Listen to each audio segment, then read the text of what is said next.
Where do you go when you wanna go higher? See places and things, and it never expires. A book can take you anywhere. Turn the pages and you'll be there. Come on, join us, you'll see. We're reading with Carylee.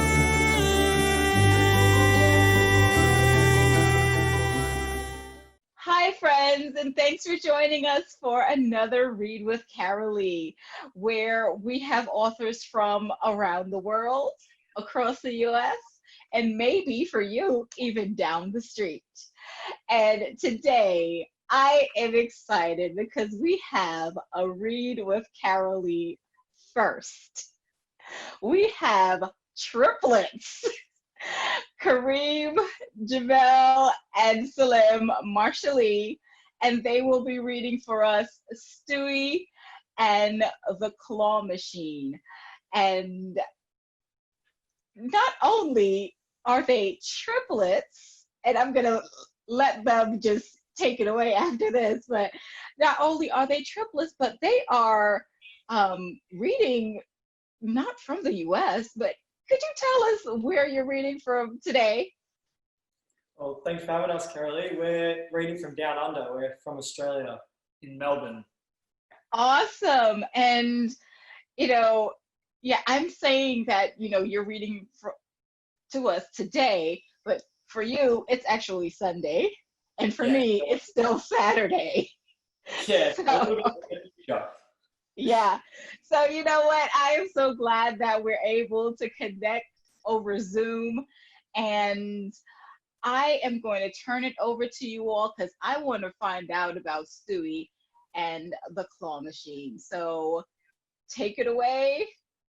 Thank you very much. So Stewie and the Claw Machine, we've been coming up with characters our whole lives. We've been very creative, and since we were kids, we used to play with little toys, and our friends and us would make little stories and movies. And so our inspiration just came from there. We just always developed characters, and through that, over the years, we just evolved the characters that you see in this story. And yeah, it's been a fun journey. And these characters themselves, we actually created back in year 7. So for about 13 years, we've been making these, and yeah, they're kind of reflecting a little bit of each of our personalities. So as you'll see, there's a few ones that are mischievous, and there's a really caring one, and just all these things that we wanted to reflect from ourselves into the story. So yeah. And we just really appreciated having the 3 of us together. So the story is really about sharing and working as a group, because being triplets, we always grew up sharing everything. We grew up doing everything together. And in this story, you're going to see a little bit more how that can affect people when they try to work by themselves and try just to be selfish, which we didn't really have the luxury of being 3 of us all the time. So, Baby Dudes Stewie and the Claw Machine, written by Jameel, Kareem, and Salaam Marashli, illustrated by Jameel and Kareem Marashli. Characters in this book: Techno, DJ, Stewie, Rachel, and Teddy. It's my birthday today. Stewie ran down the hall holding his calendar. He screamed as loud as he could. He made sure all the other babies knew today was his birthday. Stewie found a big shiny machine in the lounge room. What is this? Stewie asked himself. Then he realized that there were toys inside. The rest of the babies walked into the room to see what all the fuss was about. Wow! What is that? Rachel asked. I think they are all mine, Stewie said excitedly. Stewie always wanted the new toys that came into the daycare centre. It's my birthday, so I get all the toys. Techno saw a card that had Stewie's name on it. He showed it to the rest of the babies. I think Stewie is right, he said sadly. Stewie became really excited. Yay! I am the king of the toys, Stewie screamed. Why do you get to keep all the toys? Teddy asked. Because nobody can get off a Stewie. How do we get the toys out of there? Rachel asked. I don't know. I haven't figured that out yet, Stewie said sadly. We can figure it out after playtime, DJ said. All of the babies were playing in the sandbox. Techno realised something was strange. Hey, where is Stewie? He asked the others. It was an emergency. If Stewie was not around, it either meant he was up to something or in trouble. All right, gang, we have to go find Stewie. Maybe he needs our help, Techno screamed. So the babies split up and began the manhunt. He's not in the bushes. He's not under the bed. He's not in the cupboard. He's not in the cookie jar. The babies looked all over the house for Stewie but could not find him anywhere. They were very worried. It was strange that Stewie was not reminding them about his birthday. Deflated and upset, the babies walked back into the lounge room. They huddled around the big machine in the centre. Hey, that toy looks a lot like Stewie, Rachel said, pointing at the claw machine. It is me. What are you doing in there? DJ asked. I didn't know how to work this thing, so I climbed in and now I'm stuck, Stewie explained. I should have waited and shared them with you. If I wasn't selfish, this would never have happened, he cried. We will help you, Stewie, Rachel said. Together, DJ, Techno, Teddy and Rachel all came up with a plan to rescue Stewie. Careful. Almost. No. The babies tried to use the claw to grab Stewie, but he was too big and too heavy. That's it. I'm stuck in here forever, he cried. All hope was lost. Rachel had an idea. Stewie, you climbed in the hole. Maybe try and climb back through. Stewie squeezed and crawled out of the hole.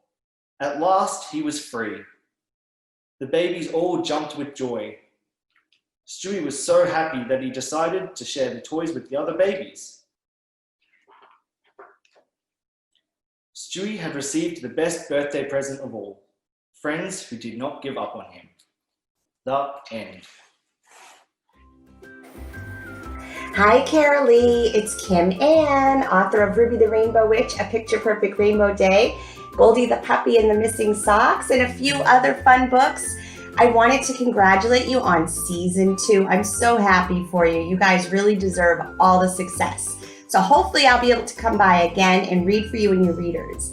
So again, congratulations, best wishes for season 2, and we'll chat soon. Bye-bye.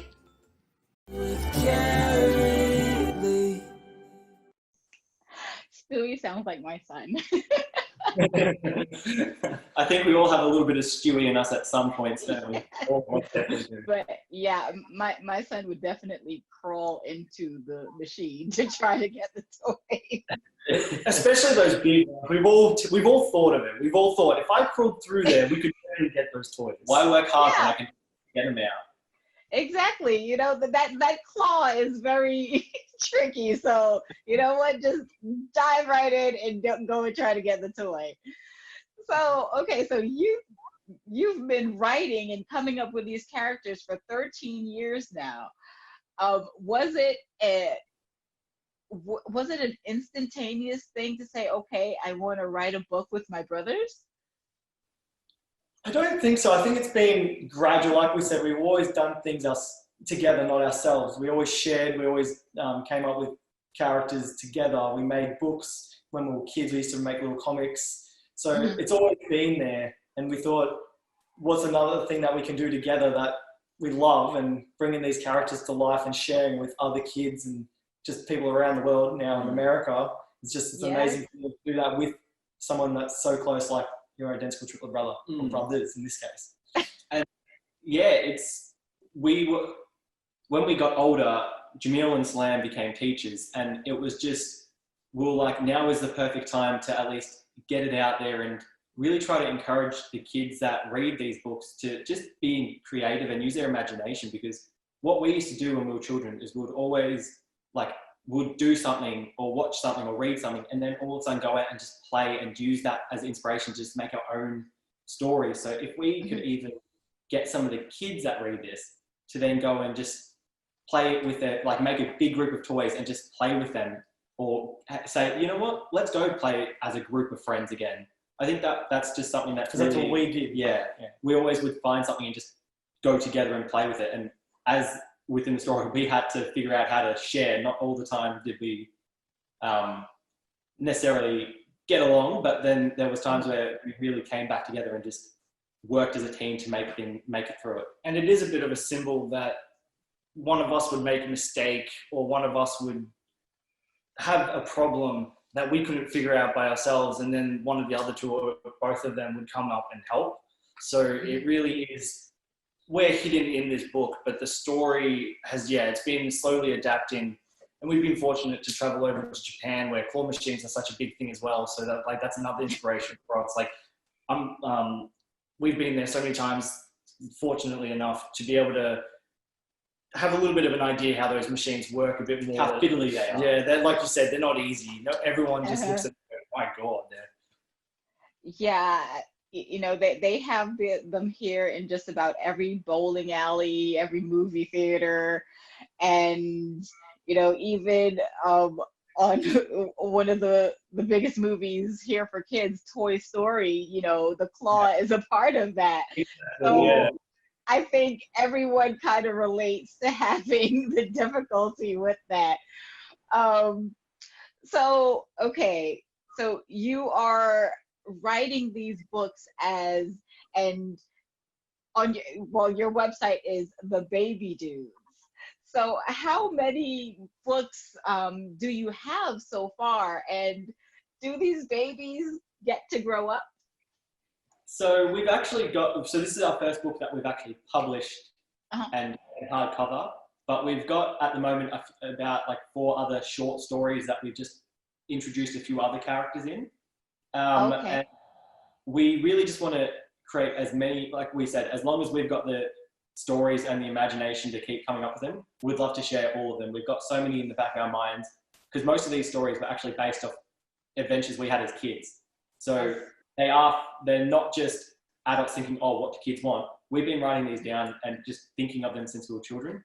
So I don't know if they'll grow up anytime soon, but that is a fun idea for the story that we've got. They're growing up in a sense that they're learning as children do, like as babies and infants do. You learn from your experiences, and that's what they will do, although they may revert a bit back, because as everyone does, you learn a lesson and it sometimes takes a few times to stick. But they're definitely growing up in a sense, but like Kareem said, I don't think they're growing up just yet. We have ideas about that, because you know, everyone grows up, but at the moment they're babies. Okay, well, you know, there are so many books that I know have influenced authors, and since you've been writing these books and these stories since you were younger, were there any books that inspired you to even say change some of the things in that book, or, you know, just even inspired you to become teachers, or, you know, to become authors? Yeah, absolutely. So one of the big influences when we were kids, we used to love the character books, hence why we made a book that's got so many characters in them. Is when I was young, I used to love the Spot books, the little dog Spot. And so hit that story. It's a very simple read, but it's about the mum. Where's Spot? Is he in the cupboard? No. Is he under the bed? No. So that's influenced in the story in Stewie and the Claw Machine. The babies go on a hunt to find Stewie, and that you can kind of see reflected in he's not in the bushes, he's not under the bed, he's not in the cookie jar. Just little things like that. So the Where's Spot by Eric Hill really inspired me to love characters and go on the little manhunt. I also love Spot, but one of my biggest joys when I used to read books was The Rainbow Fish by Marcus Pfister. And I love the story behind it, and how like he went from being all by himself and always thinking, but then by the end of it, he was sharing his gift with everyone. And I always loved that, like story that not only it's still resonating to me now as an adult, that like you might be alone and like, yeah, you can be proud of yourself, but then being with everyone, like sharing your gift and making others happy is also a really special thing. So I like that story element of it, where you get a character and you also have a growth by the end of it. And I think that's very special. That's stuck with me. And again, we all shared these books, but for me, another one that I remember really vaguely, vividly, back when we were in elementary school, we would go to these book fairs, and Franklin, the turtle, the Franklin books by Paulette Bourgeois. I remember there was this big cutout, and that was the first time I saw it. And then reading those books in the library, just the big ensemble cast of all his friends and his parents always looking out for him. And he was always going through things that as children we were going through. So it was he has always been a big part of it. And then obviously he got adapted into a TV show. So we watched that a bit as we were kids. But the books, definitely, I remember first seeing him as a big giant cutout. And I was like, oh, there he is. I want to read that book because he's right there. So that definitely stuck with me in terms of the big character ensemble group. Yeah, and that's one of the things that I was going to say. I was like, Franklin got his own TV show, so maybe the baby dudes can get their own TV show too. Hey. We actually started off, before even writing a book, making little cartoons when we were learning how to use computers with these characters. And little flash animations. So, like, look, honestly, we just want to share these characters with everyone. And if that comes in the form of a book or a TV show or even soft toys, like, I love the idea that a kid can see something that we create and not just read them as they are, but also use that in their own imagination. Like, yeah, that's one of the biggest things that I just really hope that kids can get joy in, just going off, imagine playing with their own toys, making their own characters, putting them into a fridge and going, oh, how do we get them out of there? Like little things like that. It would be amazing. And honestly, even just being able to read this to you, that is also a dream. We never imagined we'd be reading someone in America. Yes. So thank you for giving us this opportunity, especially to the viewers in America and across the world. But yeah, it's a great experience. Yeah, well, awesome. Thank you for, accepting the call in and being able to be a part of this show. This pandemic really has opened up a lot of doors and opportunities for those who are ready to go through it. And I'm glad that, you are able to make your American debut on Read with Carylee. And I know that we'll be hearing a whole lot more from you. So. I hope we can read our next book to you someday soon. Hopefully. Yes. Absolutely. Well, thank you, Jameel, Kareem, and Salaam for joining us on Read with Carylee. And to our friends at home, thank you for joining us. You see that we have so many wonderful authors and so many characters and stories coming by. So just remember to continue to read with us and continue to watch us. And, you never know, you may be someone that could be on Read with Carylee soon. So as always, grab a book and read. We'll see you next week. With Carylee.